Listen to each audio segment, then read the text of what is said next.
One thing I did want to talk about, I don't know if you wanted to touch on a little bit when it comes to like life insurance. Is that something you talk about a lot in the community a little bit?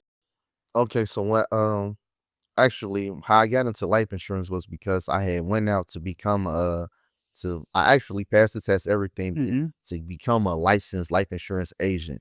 And I went through that whole process and then I realized like how important it is, and on average the now that most people that you meet don't even have life insurance policies, or they don't even understand how they set up, and that you can have more than one, or that you or just putting them on your loved ones, period. And then that's something that everybody need to know. You gotta have those resources to reach out, and they not all expensive.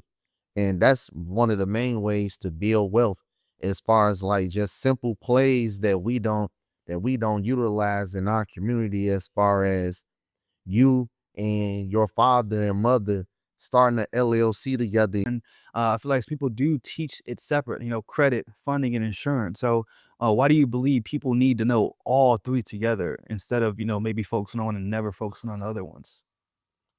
Cause they all three is mandatory. I don't even want you riding with me if you ain't got life insurance. Your fucking priorities fucked.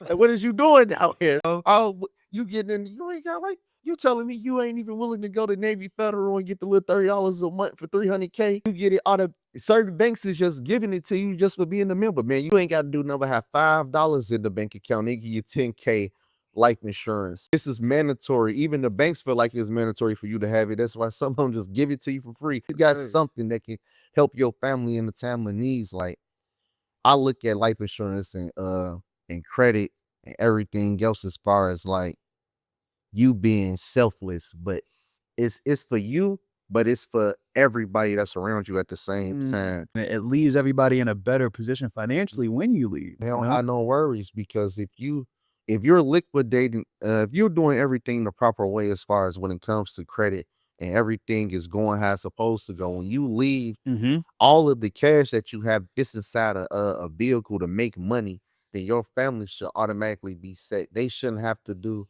GoFundMe's and sell. If Talk something about happens, that. Right. real people, that's when you do get to a certain level of being responsible, we know that we have to transition eventually, living a life that you're supposed to live. But at the same time, you're not being a burden to your loved ones when certain situations do happen.